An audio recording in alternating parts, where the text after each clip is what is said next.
started. We're going to start off with opening statements, first from Athletic Director Keith Carter, followed by new head men's basketball coach Chris Beard, and then following that, we'll take some questions. I'll be moderating, pick y'all out. If you could do me a favor, raise your hand. We'll call on you, and if you could give us your name, your affiliation, and who the question is for, that'd be great. So, Mr. Carter, whenever you're ready. Thank you, Mike. Good afternoon, everyone. As I mentioned from the stage, we're super excited to have Chris Beard as our 23rd basketball coach. Couldn't be more excited about it, in the future and the vision that he's going to bring to Oxford and Ole Miss. Obviously, when we started this process, we were looking for the very best coach to lead our student athletes, and Coach Beard was right at the top of that list. As I shared on the podium, his success on the court speaks for itself, but we knew, obviously there were more questions than that. Like we would with any hire of this magnitude, we were extremely thorough in our review of Coach Beard. That evaluation included delving into reports that led to his departure from Texas. Those allegations we take very, very seriously, obviously, and it's so important that we gain a clear understanding of that particular situation. What we learned is that the initial reports were not accurate, not an accurate reflection of the events that happened. We had multi-level conversations with a number of people surrounding that night, and Coach Beard was obviously extremely transparent with our discussions with him. There was due diligence from our outside search firm and athletic staff before we made the decision to move forward in the process. After looking at all the information and learning more about the type of person that Coach Beard is, we are very confident and excited for him to join the Ole Miss family. There's so many great things that kind of point to the person that he is and his character. I mentioned his 3 daughters and the relationship that they have, the active involvement in the community everywhere he has been, and the impact that he's had on student athletes everywhere that he's been. So we certainly look forward to Coach Beard being ingrained not only with our basketball program, but with our Ole Miss and Oxford community as we move forward. Thanks, Keith. Just before we get into the press conference question and answer, which I'm looking forward to, I'll say this. I wish we were all here tonight just to talk about basketball and graduation rates and attendance and championships, but I understand that there'll be other things to talk about tonight, and I'm okay with that. One of the personal things that's been very challenging is I haven't had a chance to really say much publicly the last 90 days or so. So I understand some of the questions that are coming, and I'm very comfortable and confident in the truth.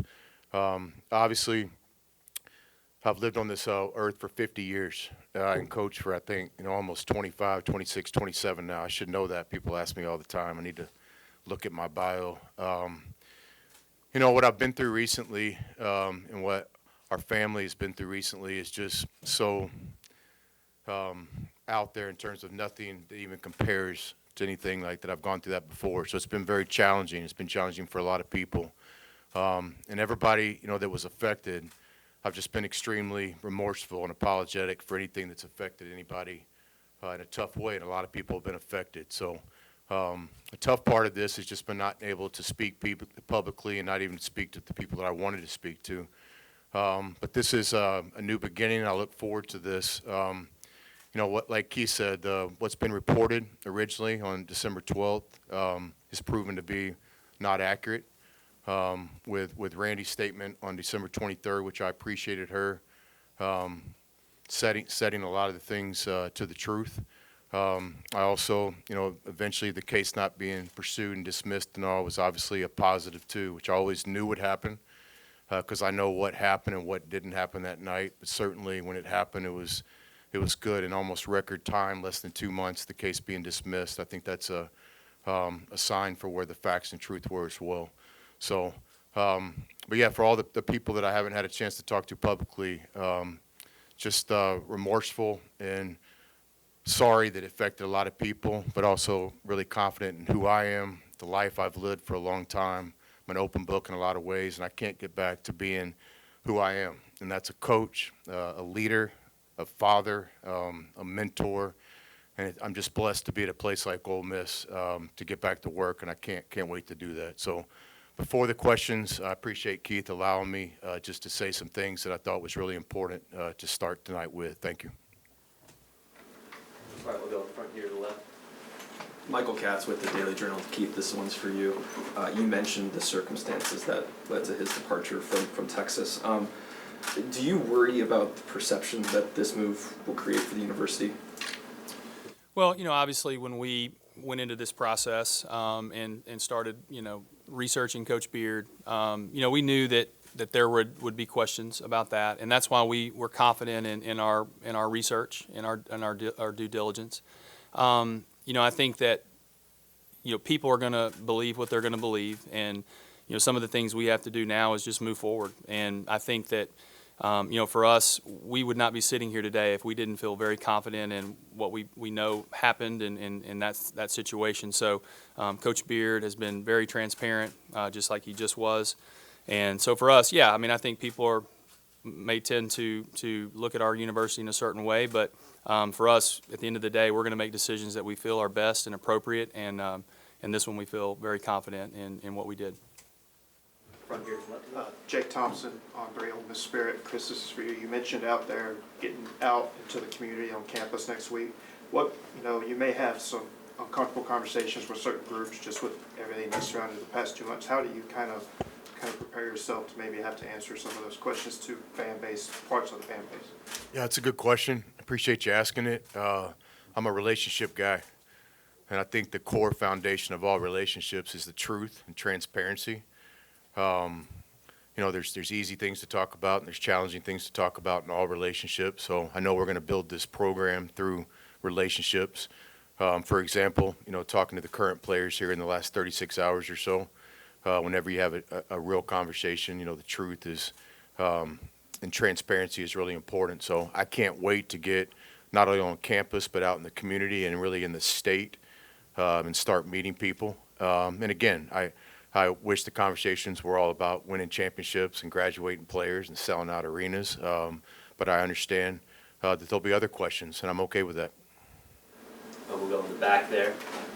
For AD Carter, Joe Cook, 16 WAPT.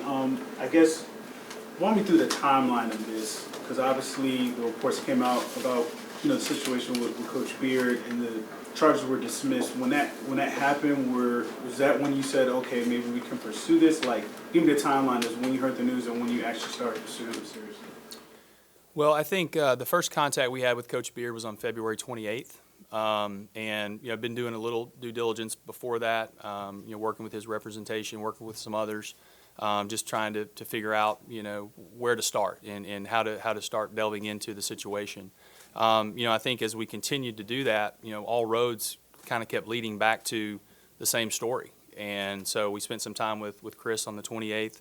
The Chancellor and I were able to go see him a few days later and spend some time with him, and was just very impressed with his transparency, his humility, the things that he told us. And so we continued to do all that, but it really started with the first conversation with him on February 28th, and we worked forward from there.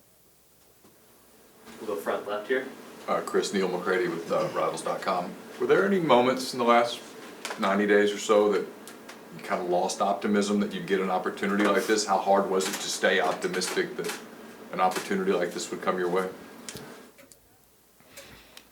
Never a moment I lost optimism. I've been going a mile a minute for my whole life, and it's college basketball, so certainly this time off that I never wanted or predicted the way the time would come off, but God works in mysterious ways, But I think the time off, I learned a lot, about myself. I spent time with mentors, my family, my parents, successful people talking about basketball and non-basketball, certainly my faith. But I think during that time off, did I ever lose optimism? No. I know who I am. I know who the people I surround myself with. Now, were there some challenging times? Absolutely. Has this been some of the most adversity I've ever been through in my life? Absolutely. But lose optimism? No. I know who I am. I know how I was raised. And so it's a good question. I haven't thought about it like that. But, no, I don't think I ever stopped believing because I know who I am. We'll go in the back middle next. Chris, John Sokoloff, WCBI. What does it kind of mean to you to be able to get a kind of a second chance? Well, I think this next opportunity means everything to me. I think, people say all the time, second chance. I think it's human beings. We get 8 or 9 chances every day. You know, I've got 3 daughters. I mean, I ask for 6 chances every hour, you know, so, but I understand the question and respect it. Look, this is one of the great colleges in the country, you know, academic institution, college town, the SEC, the tradition, the coaches that come before here, the men I get to work with, administration, all the way to the chancellor. So this is a big time job. So I'm blessed to be here. You know, when this job opened and I was asked about it, I mean, this was the one. I love college towns. I love this state. I can't wait to get to work. So, I'm excited to be here. And I'm glad that this is my next opportunity, and I'm going to take advantage of it. The second row on the left down here. Chuck Ronzaville, the Ole Miss Spirit. Welcome, Coach Beard. I had a former coach, I called him about you, and I said, give me his style, and he called it structured freedom. What's your analysis of your style of basketball we're going to see? Yeah, you'll have to tell me later on who said that, because I like that. Structured freedom is a efficient way to say it. I agree with that. I think the foundation of any winning team is discipline, period. You're not going to win without discipline. The best players, the guys that want to play in the NBA, the greatest players, they want discipline. I've never coached a great player that didn't want discipline. They want to be coached, and discipline's the biggest form of love, I think. Some people misunderstand discipline just in terms of they do this, do that. That, real discipline's when somebody cares about you and they set the stage for you to be successful. So, absolutely, we have structure. We have some non-negotiables. We're going to execute our core values. We're going to go to class. We're going to play the game the right way. We're going to be unselfish. We're going to respect others. We're going to support others. So there's some non-negotiables. I think in the other thing, though, absolutely, you got to give great talent the freedom to play their game and the opportunity to play their game. So I would agree with that assessment. I think we have a lot of discipline in our program, but I also think that we understand how to win. And to win, you got to get really talented players, NBA players in the SEC, and we got to put them in positions to play. And obviously, the ability to play your game, to have freedom in your game, not be looking over your shoulder every time with our best players, and that's absolutely. So whoever said that, I love that word choice. In 2 words, it just took me 3 minutes to say it, We'll go front right here first. Chris, David Eckert, Clarion Ledger. I guess, what would your message be to the members of the public, Ole Miss fans, whoever, I guess, who might still be concerned about what they've read in the last 2 or 3 months? Yeah, I think my message would be, first, a lot of the things that we said tonight in the arena. We were having fun. That I'm so excited and humbled and appreciative to be here. I understand the trust that was put in me to lead this great historic program, and I'm not going to let anybody down. I would tell people, to get to know me, to give me a chance, and I'm going to work hard at relationships. Again, I've been alive for 50 years, and I've coached for 27 or 28, so I think I'm an open book in a lot of ways. The events that have been described, and a lot of the descriptions weren't accurate, and that's been proven. That's not me. It's not who I am. It's not who I've been. It's not who I will be. I would ask people to do what I always ask people to do, even without these circumstances, is just to let's form a real relationship, built on trust. And, I'm a guy, if I say I'm going to do something, I'm going to do it. And so the things we said tonight, we're going to do. We're going to build a program here that can be proud of, and we're going to compete for championships. But I look forward to having relationships with a lot of people. The front right here. Hey Chris, Jared Redding, Inside the Rebels on 24/7 Sports. You mentioned it up there, just talking about Bob Knight and him kind of being part of this journey leading up to today. Just kind of, I know you mentioned earlier just about the core values and all that. Just what are some of the the bigger takeaways aside from the things you just mentioned for just working underneath him and just leading up to today? Yeah, I've been blessed not only in my basketball career but my life, just to be with some elite people. And it's hard to mention anybody specifically because you leave others out. But certainly tonight, I wouldn't be here without Coach Knight, in my opinion, one of the greatest coaches and the best teacher in the history of college basketball, in my opinion. I know there's been a lot of others. So then certainly Coach Gundy, my first athletic director that I mentioned in public out there tonight. So, but your question about Coach, I appreciate you answering it. It's a question I get asked a lot, and we could talk all night. But with Coach Knight, one thing that I've always believed in is just the idea and the commitment to preparation. There's not one college basketball player that doesn't want to win. There's not one coach that doesn't want to win. There's not one fan that walks into the arena and doesn't want to win that night. But I think what separates good from great and winners from champions is, do you want to prepare to win? And so preparation is really important, and that's one of many things I learned from Coach Knight. I think middle back will go next. Chris Knowles, WTBA. This is Coach Beard. One of the top recruits in the state, Joshua Hubbard, flipped his commitment to Mississippi State after the firing of Coach Davis. What will you do to reassure the recruits going forward?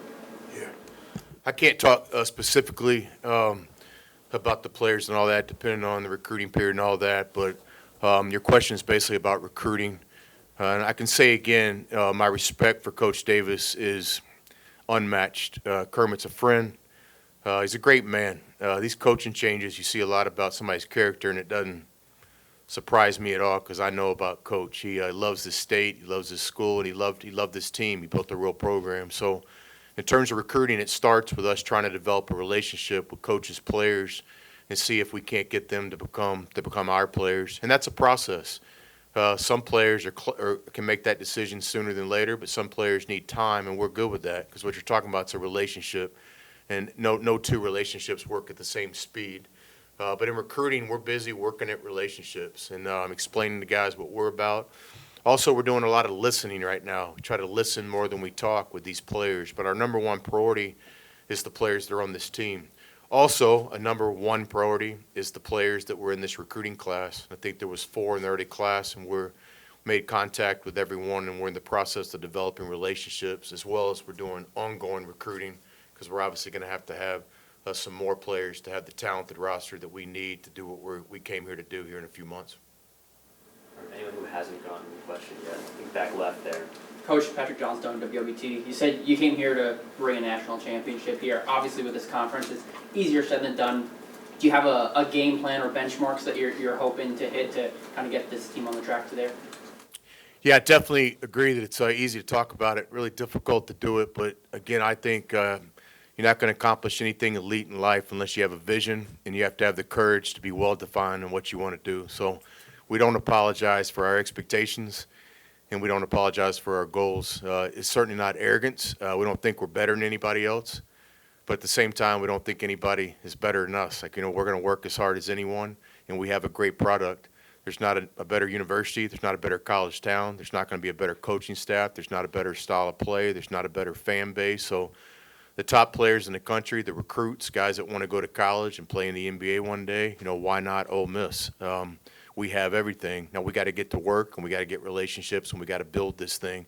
And it takes time, but I've never been one to kind of box myself into what that time frame has to be. I know this. We're going to have some players on this year's team that this will be their last year of eligibility, and my promise to those guys is all decisions will be based on winning. Yes, we're going to build the program, and we're going to build it for the future, but we're going to try to win next year. And I think that's what those players need. I don't think it's fair for a guy that has 1 year left to go into a situation where it's a build or all this word.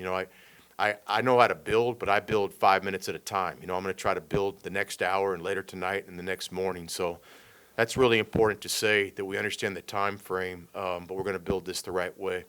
The first thing is, the SEC. If we can get competitive in the SEC, you're in the NCAA tournament. You get in the NCAA tournament, it's 6 games and 3 weekends. If you can get more than competitive in the SEC and compete for championships, now you're looking at a really good seed. And if you get a good seed, you're walking into the front door of the six-game party, and that's important too. And then consistently, you just got to make sure that you're there, each year. To me, that's how you win a national championship. You got to knock on that door. It can't be a one-hit wonder, and that's why our programs are always built on culture and foundation and who we are, not just one team or one player. So I think the SEC gives you a real chance to get into that neighborhood where we're trying to get. And we got a lot of work to get in there. They don't just let you in there by swinging by, and turning left on Main Street. So we'll have to work really hard to get in there, but that's what we're here for. We have a proven track record. We're confident in how we go about it. But yeah, we want to turn into one of those programs where you think of college basketball, it's not a matter of, hey, did Ole Miss make the tournament this year? It's, what seed did they get? With a couple weeks left in the SEC race, it's not a matter of checking those rankings. It's a matter, hey, we know Ole Miss is right there. What do they got to do down the stretch here to win the championship? So that's our goals. We don't apologize for it. I know it's lofty. I understand that. But to win on Monday night, you got to have some courage. And I believe we'll go back row on the floor here left. Hey, Chris, wanted to ask you specifically about the night of the arrest. Police documented that your fiance said that night that you stood behind her and placed your arm on her throat. Did that happen? Did you place your arm or your hands on her throat that night? Yeah, so very respectively, Randy and I, have agreed not to talk about the details of not only that night, but kind of the nights that we went through the process. But what I can tell you is much of what was reported was not accurate, and that's been proven with the case not only being dismissed, charges dropped, but also Randy's statement on December 23rd. I think that statement spoke for itself. It's factual, but I respect the question, and I understand the question. If I may follow up, did you cause her any injuries that night? Because there were injuries documented in the police affidavit. Again, certainly not trying to avoid the question, but I'll be really clear here that Randy and I respectfully, have agreed not to comment on the details. What I'll ask you, again, is there's a time frame of what was reported and then what was proven factual and not factual. Other statements were made, and then ultimately, the charges were dismissed. Keith, can I ask you one? You mentioned you spoke to some people surrounding the events of that night. Did you speak with Randy? Did you speak with the prosecutor? Did you speak with Austin Police? I did speak with a lot of people. A lot of people were very open and transparent with what they told me. But out of respect to them, I'm not going to talk about who I spoke with. But it was intensive. It was very thorough, and we spoke with a lot of people to make our decision. We'll go front left here. Michael Katz at the Daily Journal. Chris, this one's for you. Keith, you brought it up out there that this program has had pockets of success, not necessarily sustained.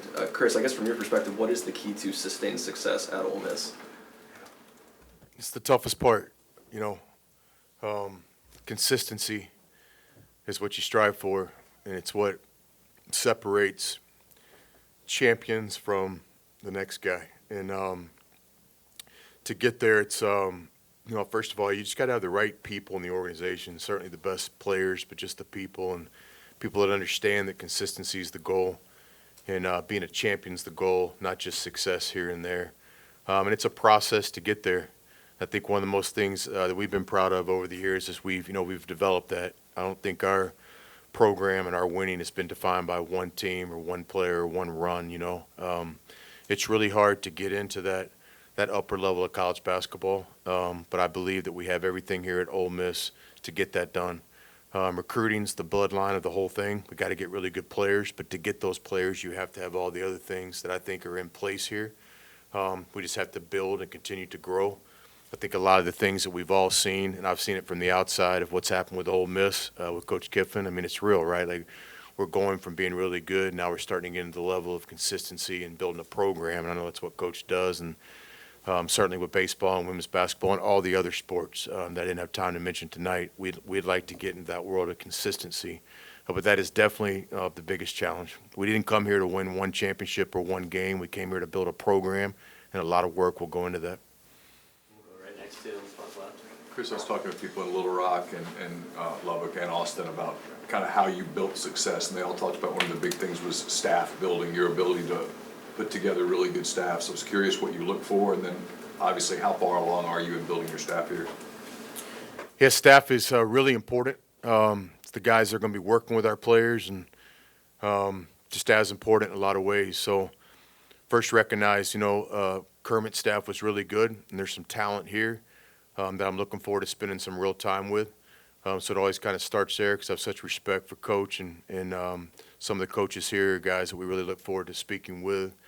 In terms of our staff, probably be a combination of guys that I've been blessed and fortunate enough to work with in the past at other institutions, and then also some new talent. I believe in having guys in the program that are future head coaches or maybe past head coaches that'll be head coaches again. There's different ways to win in college basketball, so it makes it a great sport and so interesting to kind of study and live. But I've never been one to believe this guy's a recruiter, this guy's an on-the-floor coach, this guy's great in the office. We're looking for the full package, to get the program to the point where you can win 6 games in 3 weekends and you can compete at that level and win conference championships. You got to be elite in all levels. And I think a part of being elite is having a coaching staff where you really have head coaches on the staff. And so I think everybody will be really pleased with the first staff we put here. I think it'll be kind of eye-opening to some people, but I believe we'll have one of the best coaching staffs in the country put together here in the next weeks or so. All right, we'll go on the floor in the back left there. Brian, repeatrivals.com. Coach, you mentioned going a mile a minute in coaching and not having a ton of time to reflect. I'm just curious, over these last 90 days, do you feel like you've learned anything about yourself, and if you're any different at all after those last 90 days? Yeah, I appreciate you asking that question because absolutely. During this time, I had a chance to spend a lot of time with my family. I get emotional talking about that, but yeah, so just a lot of time with my family, quality time that maybe I've never had before. And I know coaching again, I'll do things a little different in that regard. Certainly, too, just improving myself, spending some time listening to mentors and just self-analyzing. And I think, there's a balance that I've always strived for, and I'm certainly not perfect, but I feel like I've grown a lot in the last 3 months in terms of the balance that I need between, leader, coach, father, son. Spent some time with my parents that I haven't done as much as I should have during basketball. So, yeah, I'm excited. I can't tell you how excited I am. I feel like I'm back at Fort Scott in 1999 where I was just jumping up and I could work 23 hours a day. I think I can work about 22 and a half hours a day now, Keith, but I'm ready. But I think the reflection and the time off, as hard as it was, has made me better. We'll go in the back middle left there. Just for Coach Joe Cook, 16 WAPT down in Jackson. I'm curious. You were talking about how you researched Ole Miss as well. Do you see this as a rebuild? I know you had some experience at Texas Tech, kind of building that program up. Would you consider it a rebuild, or do you think Ole Miss is maybe in a better spot and we can maybe fast track some things? Yeah, I don't think. I think the rebuild was a word that we all kind of used in college athletics, but I think in college basketball now, it doesn't matter who you are or where you are. Season ends, some sooner than they'd like. For one team, it'll end on Monday night with a victory. Then it's a rebuild. I think in today's day with the portal, with name, image, and likeness, with the ability of players leave, college basketball has changed. So I don't know if rebuild's the word, but I think roster management, creating a roster, it's a year-to-year thing now. So are we in a tough spot? No. I think we're in a great spot. We got great people, great university, great city, great facilities. We have some real talent on the roster right now that we're going to work hard towards developing a relationship with. It's not hard to recruit to Ole Miss because you have all this stuff. We just have to find the right guy that's about the things that we're about, and that's about trying to win championships, graduate every player and win championships. So I don't see it as a rebuild, but I do recognize that college basketball has changed, and I think we're all in this world now. Like the days where you come to the first game of the season and 10 players you already know because they played last year, those days are over. It's just changed so much. Now, whether that's good or bad, that's each of us have an opinion, but that's the reality. I don't spend a lot of time thinking about, you know, I try to win within the reality of what we're doing. But college basketball has changed. Everybody has a roster rebuild year to year. I'll take a couple more, we'll go front left here. Coach, you alluded to some already. The past day and a half, you spoke to some of the current players. I know some of them have already publicly said they'd like to test the transfer portal. How have those conversations been, and I guess kind of what were those conversations? Yeah, current players have been great. Every conversation, we're on spring break right now, so some of those conversations have been in person, some of those conversations have been on the phone, and some of those conversations haven't been long at length because I wanted to respect the time that the guys have off at spring break. We got some guys on some pretty cool trips right now with their friends and family. But the conversations have been good. Everything's been transparent, and we support those guys going through their process. You know, I never thought it was the coach's job to come in and get a kid to come back in 5 minutes. I mean, it's a decision both ways. And so really what you're talking about is a relationship and figuring out if it works for both people, both sides. Sometimes it happens quicker than not. Sometimes it is a one conversation. Sometimes it takes a little bit longer. But I respect all the players here and want them to go through their own process. Certainly the transfer portal is a big part of college basketball right now. And I know some of these players had kind of an idea after Coach left, but now with us being here, all of them have been great to this point. Every kid has agreed to talk to us and communicate, and that's all you can ask for. But I love the returning players. I've heard great things about all of them, and I look forward to getting to know them. All right, we'll do one more question in the front right here. Coach, you did the call to action out there right as you left off stage, and you talked about in your official statement to be a big active part of the Oxford community. How big is it to galvanize fan base? Not just within the alumni, nationally, but like locally, as far as kind of building that brand that you can sell to recruits and so forth.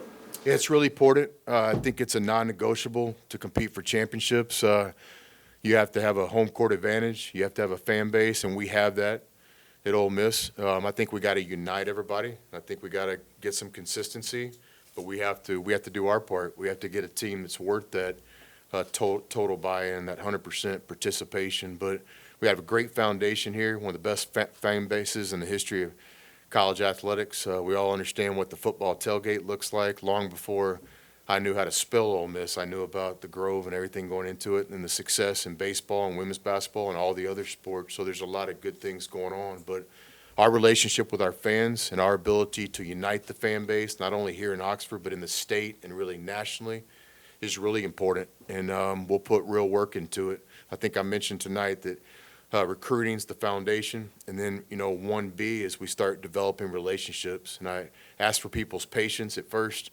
Used to, you could get a job and you could go meet a couple people the first week or first month, but recruiting is so focused right now, and I can't wait to get out and meet people. But our ability to have a home court advantage in there every single night is critical. It's one of our biggest goals. We've had a lot of success at other places doing it, and I can't wait to the challenge to do it here. All right, well, these two busy gentlemen, so thank you, Mr. Carter, thank you, Coach Beard.